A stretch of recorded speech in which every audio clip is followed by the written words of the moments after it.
ఇంకా మనం చూసినప్పుడు విశ్వాసమును డాలు పట్టుకొనుడి. డాల్ ఎక్కడ పట్టుకుంటాడండి యుద్ధ వీరుడు?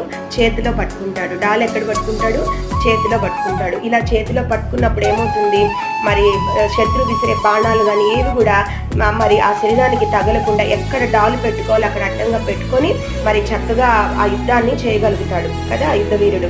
కనుక డాలు ఏం పట్టుకోమంటున్నారు ఇక్కడ? విశ్వాసమను డాలు. ఈ విశ్వాసం అనేది చాలా అవసరము.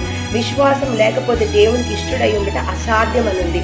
కనుక విశ్వాసం ఉండాలి. శోధనలు వచ్చినప్పుడు, వేదన బాధ మనకు కలిగినప్పుడు అప్పుడే విశ్వాసం అనేది చాలా అవసరము. ఆ సమయంలోనే దేవుడు మనల్ని పరీక్షిస్తూ ఉంటాడు, వీళ్ళు ఏమాత్రం విశ్వాసంలో ఉన్నారని. సాతాను ఏం చేస్తుంటదంటే మనకి ఇంకొక స్వరం వినబడుతుంటది, ఇక చాలు నీ విశ్వాసము, పక్కన పెట్టి లోకం వైపుకు రా, నీ సుఖము, సంతోషము, సౌఖ్యము, భాగ్యం అన్నీ ఉన్నాయి లోకంలో, నీవెందుకు నిన్ను ఎండబెట్టుకుంటావు, మరి నీ నీతంతా పక్కన పెట్టి అవినీతి మార్గంలో